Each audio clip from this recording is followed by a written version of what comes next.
tó ìbéèrè tí ó kẹ́yìn òun náà ni wípé ǹjẹ́ Zawiyatun Nur ṣé ó kó sínú àwọn nǹkan tí àwọn onítọ̀ríkà tí wọ́n ń dojúkọ. ìfẹ́ tí a kàn yẹn díẹ̀ bẹ́ẹ̀ ṣe ń jẹ́ challenges tí ó kojú tá a sì kìlọ̀ fún wọn bá a ṣe lágbára mọ́ nínú Al-Qur'an àti àdìsí ànábì òun nílé báyìí tí a fèsì sínú Zawiyatun Nur. nasihatuna ila ahbab at-tasawwuf. èyí tá a fi ṣe ìkìlọ̀ fún gbogbo page 15 lọ́wọ́ èyí tá a fi kìlọ̀ fún gbogbo àwọn tá a láǹṣe Súfí tí àwa náà fi mórí bọ́m̀bì ebú tí wọ́n ń bú wa. ayyuhal ahbabu fillah. ẹ̀yin olólùfẹ́ Ọlọ́run tá à ń pera wa ní Súfí Kọ̀dìríyà Tìjàní àti míì náà. la takunu qutta'a at-tariqi ahlillah. sọ yìí ọ̀rọ̀ tèmi kọ́ o ọ̀rọ̀ Ànábì Isa alayhi salatu wassalam tàbí sí Jésù òun ló sọ nínú Báíbù tí wọ́n gbà wá ń bẹ̀. ẹ má jẹ́ dánadáná àwọn tó fẹ́ dẹni Ọlọ́run ẹ má dínà mọ́ wọn. li hubbi an-nafsi wal-ladhat. nítorí pé ẹ fẹ́ràn ayé ẹ sì fẹ́ gbádùn ayé. wat-tamalluki. ẹ sì fẹ́ kó nǹkan jọ. kama nasaha bihi an-nabiyyu Isa alayhi salam qawma. Ànábì Isa alayhi salatu wassalam ti sọ fáwọn ọjọ́ ẹ̀ wípé. wa wabbakhahum ala ma kanu alayhi min al-hawa wa ittiba'i ash-shaytan. nínú àwọn ọjọ́ Jésù náà àwọn wọ́n pín wọn sí mẹ́ta àbí mẹ́rin wọ́n ń pe àwọn kan ní rahabaniyun wọ́n ń pe àwọn kan ní kisisiyun rahabaniyun kisisiyun wọ́n sì ń pe àwọn kan ní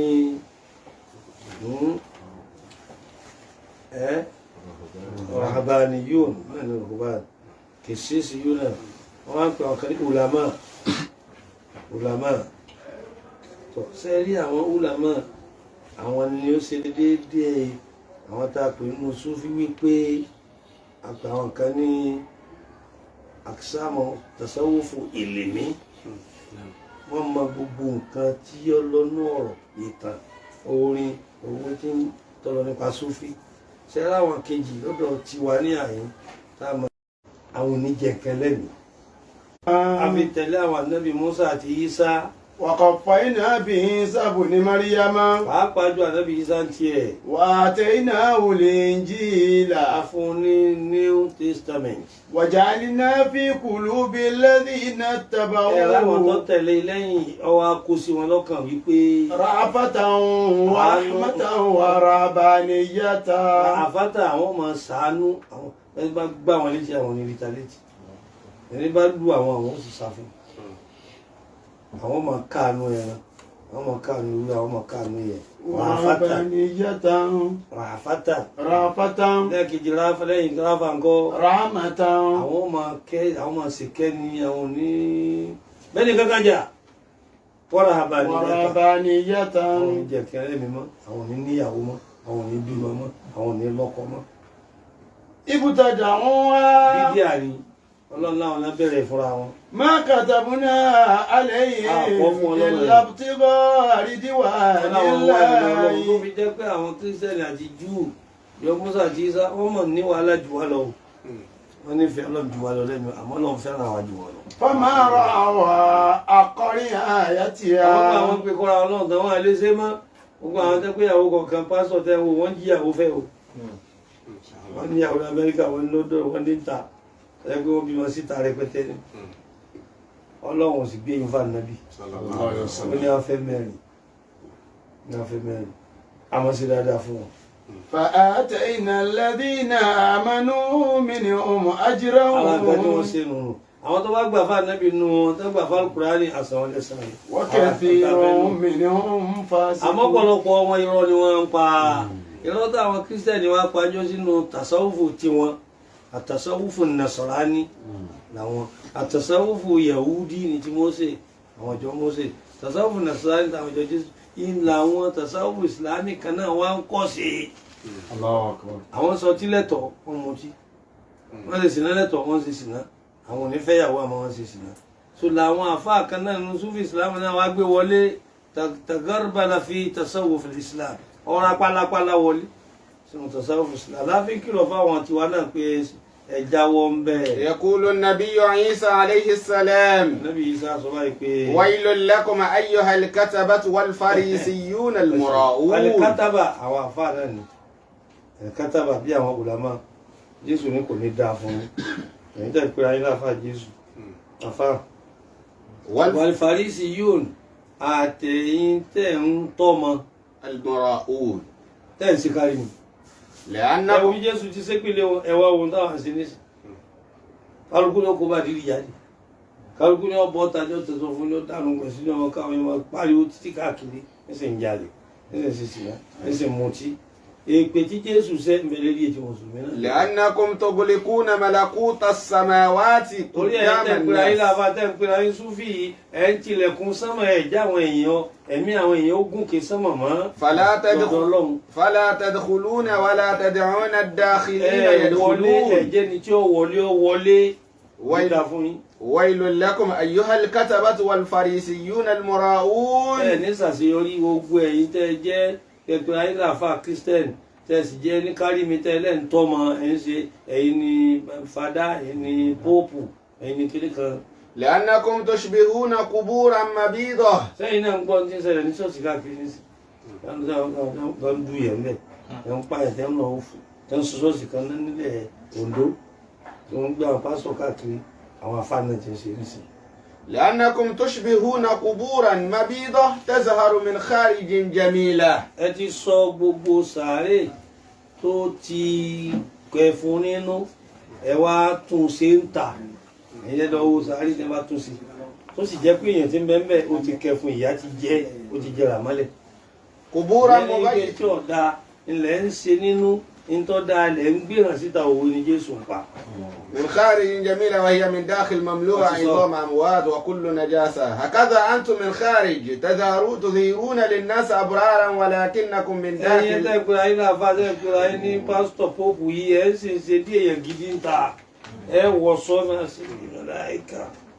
Olúwa sọ pé Jésù ní ẹnìkan ní nínú ilé sọ wọn sì ní ìwòsàn mẹ́mbẹ́ èpè mẹ́mbẹ́ olúgbòhùn mẹ́mbẹ́ kò sí tí wọ́n ń ṣe láì dá mbẹ́ Jésù ní kò ní dá fún un. وجاء في إنجيل برنابا في الفصل 69 nínú Barnaba orí kèló káàsì 69 69 orí 69 lọ́wọ́ wò. أيها الفقهاء والكتبة ẹ̀yẹ والفريسيون. àfa ṣọ́ọ̀ṣì àgbààgbà tẹ́ mòfin wọ̀lẹ̀kàtàbátù àtẹ̀yà akọrin ṣọ́ọ̀ṣì ẹ̀yìn ẹ̀ ń bẹ lórí kí ẹ ti ń pè tó ń pè lórí pé ọ̀tà pẹpẹ وأنتم أيها àti kí tó ni والفريسيون. alifarisi àtẹ̀yìn tẹ́lẹ̀ tọ́mọ ọmọ kéékèèké ẹ̀ tẹ́ ń kó wọn káàkiri وأنتم أيها الكهنة. olùṣọ́àgùntàn وأنتم أيها الكهنة. àtẹ̀yìn káhánà òkìdán onífá tẹ́yìn náà tó darapọ̀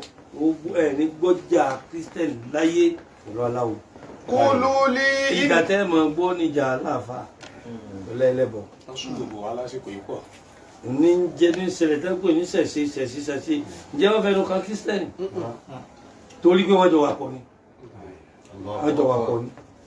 قولوا لي إنكم لراغبون في الخيل كالفوارس. ẹ sọ fún mi Jésù ní ẹ sọ fún mi ìṣẹ̀lẹ̀ yìí náà ràn kàn àti kórè oko èrè ogun bí àwọn tí ń jagun ẹ̀ sì jagun ẹ sì fẹ́ kéré ogun.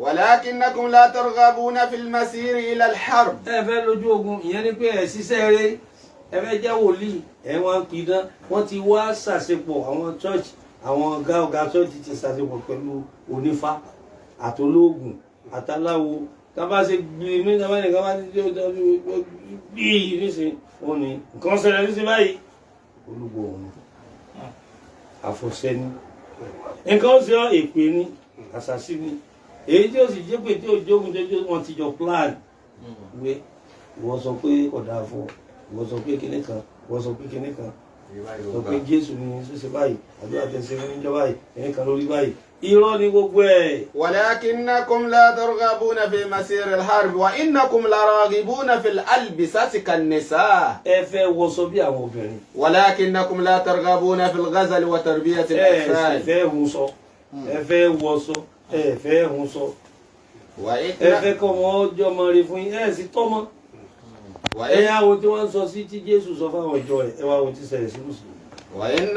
àfa àti dasáwí ẹlẹ́sì ọba aṣọ tó tó 1 million ó sì mọ̀ lódì tí ó ṣe ìgbàtò kájírì tí ó ṣe kìnní kan fáwọn ọmọ tí ó wọ aṣọ tó bí ó wọ́n ti gbà fún sí ewu ṣé bí aṣọ gbígbà fún wa. وإنكم لراغبون في أثمار الحقل ẹ fẹ́ jẹ èso oko ولكنكم لا ترغبون في حراسة ẹ الأرض. sì fẹ́ dáko.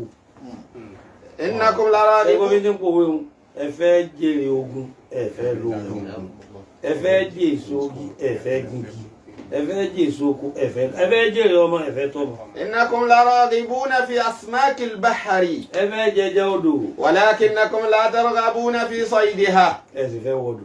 إنكم لراغبون في المجد ẹ كالجمهوريين fẹ́ gbayì ẹ fẹ́ gbọ́lá ẹ fẹ́ gbòkìkí ń ta ولكنكم لا ترغبون في عبي الجمهورية. ẹ sì fẹ́ gbẹ́rù tí ń bẹ lórí àwọn àjọ nísìn àfa àjọ kọ̀ọ̀kan lórí pé òun tajà lórí pé òun ta símẹ́ǹtì lórí pé bá ìjọba ṣiṣẹ́ wọ́n wá dọ̀ sí wọn kì í ṣe wọ́n bá bẹ́ lọ́wọ́ ẹ bá bẹ́ lọ́wọ́ ṣé wọ́n á ń gbẹrù lórí wọn. èèyàn tó sunkún wá tó ní òtó fẹ̀tùgbà tó wá.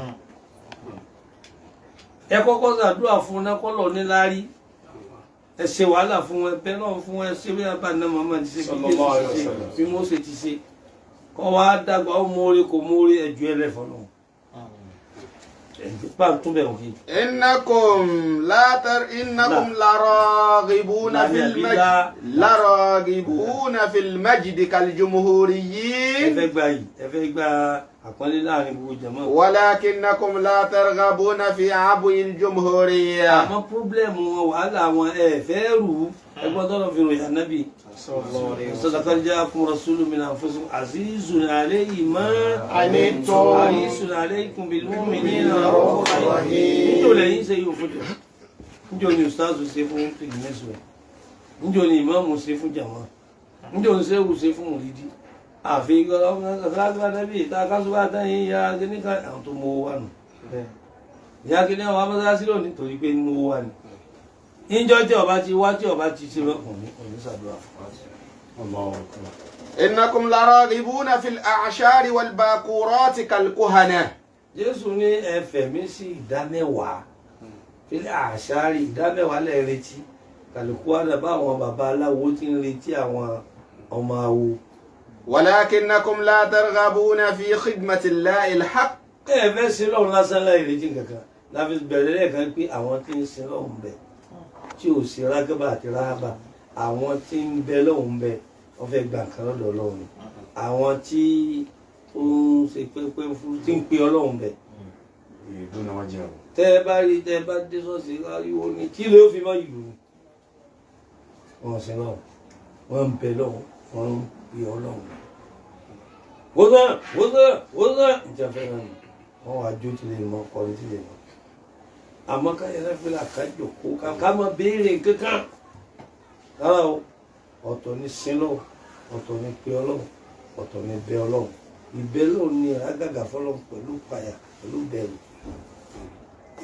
ìpè Ọlọ́run ni pé fún mi ìsìn náà ni pé ṣe tó ní kó o ṣe kásùbà káyìlá máa lọ rẹ ọ̀rọ̀ mi dọ́wọ́ rẹ sí mi dáadáa. إذن طبعا ما يفعل الله بكم وأنتم راغبون هنا في كل خير بدون أدنى شر. kí ló ẹ máa tọ́lọ̀ wọn dánwò fún yín ẹ fà ẹyẹ ọ̀fẹ́ ká burúkú kankan ṣe yín nínú ayé yìí gbogbo ẹ̀ kọ́sà máa dá Jésù ní sọ bẹ́ẹ̀ fáwọn الحق أقول لكم. àwọn ẹni èṣù الحق Jésù ní sọ bẹ́ẹ̀ fáwọn ẹni èṣù tí ń tẹ̀lé lẹ́yìn ẹ dá ẹ fà burúkú ṣe yín ní kankan bá ṣe yé máa kígbe ẹ pé ya kan ní àbá ẹ fi mọ Ọlọ́run ẹ tí ẹ létí aburú kankan kí ló dé ó ń sòdodo fún yín o. إن الله لا يعطيكم مكانا يكون فيه كل شيء دون أدنى خير. Ọlọ́run ó gbé yín sípò kan tẹ́ pé gbogbo tí ọba wọn bí aburú ni kò tiẹ̀ ní sóore bẹ́ẹ̀ lọ tẹ́ bẹ́ẹ̀ ti ń bá a lọ yìí. فمن نصيحتنا لأهل التصوف èyí tá a náà wàá sọ fún àwọn onísúfì ara wa yòókù.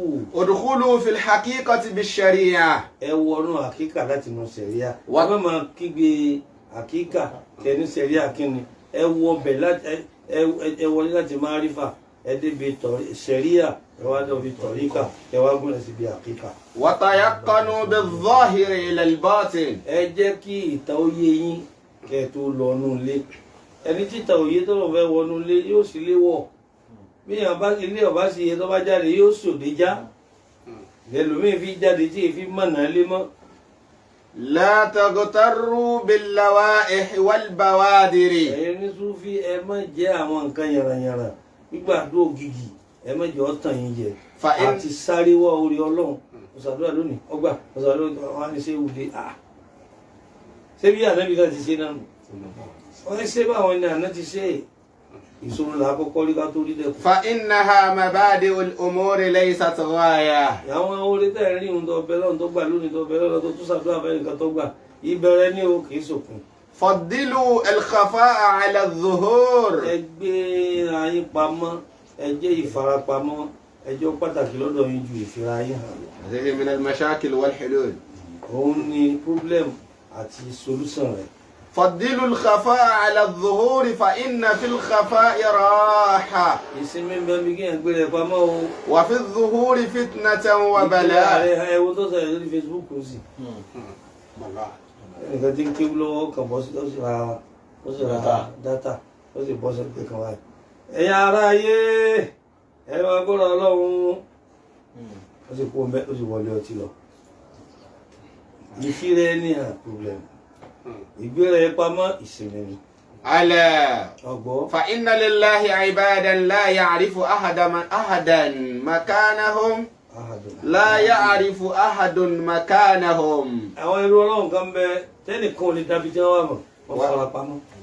ولا يحصى عددهم. tẹ́nìkan ò sì lè máa yọ nǹkan mọ́. وهم المفردون لا ينقص عددهم إلى يوم القيامة. àwọn ni aládàásí aládàáni wọn ìbáyàrin wọn ìpariwo a lè pè wọ́n ní mufarriduna a sì lè pè wọ́n ní mufraduna gbogbo ẹ̀ sáà túmọ̀ pé wọ́n máa dá nǹkan sí i. يرأسهم النبي. wọ́n bá rí pé ẹgbẹ́ fura sáà wọ́n sì dàrú wọn lójú kẹfún bàbá ṣe wọn jẹ́.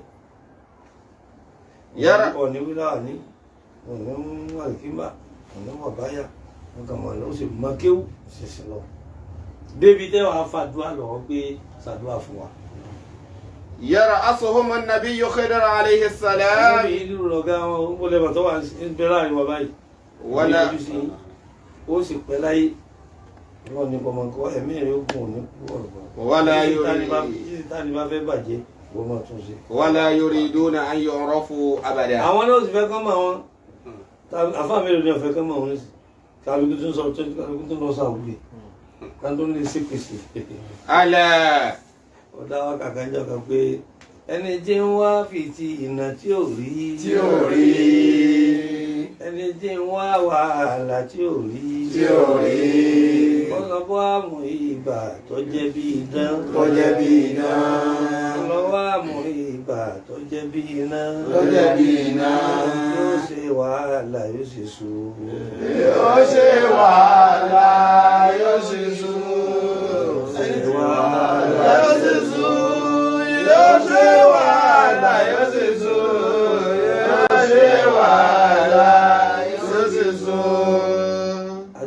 láti aago méjì àwọ̀ sí mẹ́ta tí ń gbọ́ dìrásà rẹ̀ àwọn ò tí ì ní mú ibà kankan ṣe o ẹnu kínkínní tá a ní látàgò mẹ́ta àwọn tí sùn dì sí bẹ́ẹ̀ nìkan bá lọ ọ̀nìkọ́dé ẹnìkan bá lọ ẹnu kínkínní nu o àti ìní púpọ̀ o bó o kéwú tó o mọ̀ ó sì wàhálà bó o lówó tó o já sòwò tó o já lówó ó sì wàhálà bó o kàwé tó o bá mọ̀ ó sì wàhálà ká tó wá kọ́ wá bọ́ tà pé ẹ dìbò fún mi ẹ dìbò fún mi o tún gbélé mọ́ ọmọ rẹ o tún fojú kan mọ́ ọjà sí ìyàwó rẹ wọ́n bá ti wọlé owó wàhálà nù ẹni tí ń wá wàhálà tí ò rí tí ń wá fìtì ìnà tí ò rí wọ́n bá ti wá mú ìgbà tó jẹ́ bí idán yóò ṣe wàhálà yóò sì sùn yóò ṣe wàhálà yóò sì sùn yóò ṣe wàhálà yóò sì sùn yóò ṣe wàhálà yóò sì sùn. náà ní Jésù mi sọ pé ẹ̀pá ìfara yín pamọ́ àwọn afọ́ni Sufi náà wọ́n ní fi shiddatil khafa'i zuhur nítorí wọ́n bá fira rẹ̀ pamọ́ àwọn ayé wà pé lágbájá àrí ládùúgbò ń bọ́ lọ́wọ́ wọn wà wọ̀ kàn wọ́n bá fi rẹ̀ pamọ́ wọn wọ̀ kàn tó bá wá pé mèrè wọn ò lọ́jọ́ kó wàhálà rẹ̀ pọ̀ ẹni tí máa ń pààrà yóò pòórá ẹni ṣe kí ni ẹni tí ń para yóò kóra. ó dákú fara báyìí wọ́n nìkan ní ilé ìwé lọ́jọ́ kó mà sórí kí bẹ́ẹ̀ tẹ̀sílẹ̀ ní ọ̀bà lọ́sọ̀ yìí sallallahu wọ́n alaihi fara wasallam. rẹ̀ hàn díẹ̀ tó pamọ́ díẹ̀ fara hàn díẹ̀ tó pamọ́ díẹ̀ wọ́n bá àlékè ọ̀la sófin rẹ̀ hàn wá dáàmà bí ọ wà. ومن نصيحتنا nínú àwọn àṣìdá tó ń ṣe fáwọn oníṣúfí التواضع. ìtẹríba àtẹríba mọ́ o kálukú lọ fẹ́ kọ́dà ọmọ kí gbogbo àfa rẹ̀ mo rí dín ségbèlé ṣe o kò sí tẹríba mọ́. وكذلك أخبأ الله ثلاثا في ثلاث. ọ̀rọ̀ táwọn ẹbí sọ ni pé òun fi nǹkan pa mẹ́ta sínú mẹ́ta رضاه في طاعته.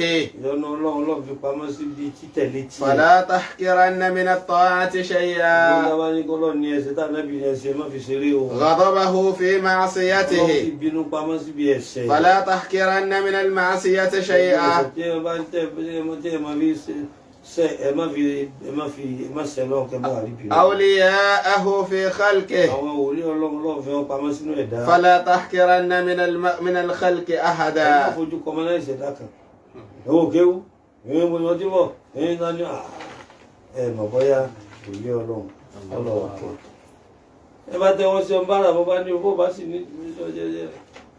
Ẹ wọ ìwọ kéwú ni àwa táwa kéwú nìyí àwa lámọ̀ àti wọ́n tán rẹ̀ yìí dà. Tó o ti jẹ́nu wọ́n á ti pọ̀ díẹ̀ nù ẹ̀ ọ wà lọ sáré ẹ̀ tó lọ. kọ́lọ̀ ń jẹ́ àrí àwọn bàbá wa pẹ́ la ilaha illallah èmi gbádùn bàbá púpọ̀ lónìí kọ́lọ̀ ń jẹ́ àtúgbádùn wọn sí báyìí la ilaha illallah tó kí bàbá wa ṣàdúrà fún gbogbo mùsùlùmí lápapọ̀ ní ṣókí. Ọlọ́run àbẹ̀ọ́ pẹ̀lú àánú rẹ̀ Ọlọ́run àbí ọ pẹ̀lú àánú rẹ̀, pẹ̀lú ọlá rẹ̀ pẹ̀lú ọlá rẹ̀, pẹ̀lú ògo rẹ̀ pẹ̀lú ògo rẹ̀. ohun tí a ń ṣe yìí Gbogbo ohun tí a ń ṣe yìí, bàbá ńlẹ̀ ni abá ńlẹ̀ ni. àwọn tó bí wa tó tọ́ wa Àwọn tó bí wa tó tọ́ wa, àwọn ni wọ́n jogún ẹ̀ fún wa. àwọn ni wọ́n jogún ẹ̀ fún àwọn bàbá wa. Ọlọ́run tara wọn jogún ẹ̀ fún wa. Wọ́n ní Ọlọ́run ti ara rẹ̀ jogún rẹ̀ fún àwọn. Ìwọ Ọlọ́run tara wọn jogún ẹ̀ fún wa. Ìwọ Ọlọ́run ti ara wọn jogún rẹ̀ fún wa. Gbogbo àyè náà tàbí kó ní. Gbogbo àdájòkó ìmásà síbẹ̀ fún Ọlọ́run. Gbogbo àtàjò kó la jogún ẹ̀ látara àwọn bí wa àfa wa. Gbogbo àdájòkó yìí la jogún rẹ̀ látara àwọn òbí wa, àwọn àfáà wa. Tọ́lọ́run yóò dá kókó rí bẹ́ẹ̀. Tọ́lọ́run yóò ń darí pé kó rí bẹ́ẹ̀. Àdúrà wa ni pé Rabbana Ọlọ́run ọba wa ò, ighfir lana Ọlọ́run bá foríjì wọn. wal walidayna Àwọn òbí wa méjèèjì. man sabaqana bil iman. Àtàwọn tí wọ́n ti gbájú wa La nínú taj'al fi ìgbàgbọ́. qulubina ghillan Olúwa máa jẹ́ kí ọkàn wa ó le. lilladhina Ọkẹ́ ẹ̀mọ́yé àwọn tí wọ́n nígbàgbọ́. Rabbana Ọlọ́run ọba wa ò, ighfir lana warhamna. Ọlọ́run foríjì wa mọ́sà kẹwàá o. Rabbul ghafirin. Torí Ọlọ́run ọba tí máa ń kẹ́yìn tí máa ń foríjì yẹn. ربنا لا تؤاخذنا إن نسينا آمين. أو أخطأنا ربنا لا تحمل علينا إصرا كما حملته على الذين من قبلنا ربنا ولا تحملنا ما لا طاقة لنا به واعف عنا واغفر لنا وارحمنا أنت مولانا وانصرنا على القوم الكافرين اللهم نسألك إيمانا صادقا وعلما نافعا ورزقا واسعا ولسانا ذاكرا وقلبا خاشعا وقلبا صابرا وقلبا نصيبا من الجنة ونجاة من النار برحمتك يا أرحم الراحمين يا رب العالمين اللهم بارك لنا في ديننا ودنيانا وفي حياتنا وأموالنا وأهلنا وتلامذتنا وجماعتنا وأزواجنا وأبنائنا وبناتنا ووالدينا وولداتنا وفي أحوالنا ربنا بارك في أرزاقنا آمين. بسم الله الرحمن الرحيم بسم الله الرحمن الرحيم بسم الله الرحمن الرحيم بسم الله ما شاء الله ولا قوة إلا بالله بسم الله الرحمن الرحيم بسم الله ما كان من نعمة من الله بسم الله الرحمن الرحيم بسم الله لا يسوق الخير إلا الله بسم الله الرحمن الرحيم بسم الله لا يسوق السوء إلا الله بسم الله الرحمن الرحيم لا حول ولا قوة إلا بالله العظيم الفاتحة بسم الله الرحمن الرحيم الحمد لله رب العالمين الرحمن الرحيم مالك يوم الدين إياك نعبد وإياك نستعين اهدنا الصراط المستقيم صراط الذين أنعمت عليهم غير المغضوب عليهم ولا الضالين. Muhammad Tayyib ọ̀gá lórí ẹ̀yìn tẹ́ wá tó fi dórí ẹ̀yin tẹ́ wá alájí wa alájí wa Abdulrafi Abdulrafi alájí wa àti alájí wa Najmuddin Najmuddin Mala Yusuf Malam Yusuf àti ẹ̀fà wa Mujibuddin àti àfáwà Mujibullah ọlọ́njẹ́ alálùbáríkà ọlọ́njẹ́ alálùbáríkà sí alùbáríkà gbogbo rẹ̀ ní jẹ́bẹ̀ àláfíà wà ń bẹ ìmọ̀ wà ń bẹ ẹ̀sìn wà ń bẹ azikí wà ń bẹ ẹ̀mí gígùn wà ń bẹ orí ayé àtàlùkì àmọ́ wà ń bẹ ọlọ́run fa nábì Ìsá ọlọ́run ṣe mí lẹ́ni tó lálùbáríkà ní gbogbo bí tí n bá dé tó bá fọwọ́ kàn kankan ìkànnì ọmọ lálùbáríkà ọlọ́run kó bá ṣe bẹ́ẹ̀ fún yín gbogbo orí ayé la tọrọ fún yín àti tọ̀run wọlá yín kó ṣe bẹ́ẹ̀ fáwọn bàbá wa náà àti àwọn afá wa ọlọ́run kó ṣe bẹ́ẹ̀ kálukú wa kó ṣe àlékún àlùbáríkà kó ṣe àlékún àlùbáríkà àlékún àlùbáríkà fatiha kan àtàyà kan salatul fatiha kó múlá rẹ̀ bá gbogbo àwọn ànábì àtàwọn òjíṣẹ́ àtàwọn àfáwà àwọn olóore wa tá a jẹ́ ń gbéṣẹ́ àdúrà ó kárí gbogbo mùsùlùmí ayé àwọn tó wà láyé àbáwọn tó ti lọ́nu wọn fatiha àtàyà salatul fatiha.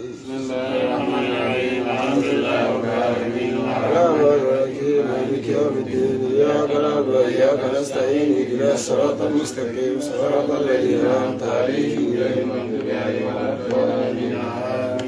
تحيات الله زكاة الله طيبة صلاة الله السلام عليك يا نبي ورحمة الله وبركاته والسلام علينا وعلى عباد الله الصالحين.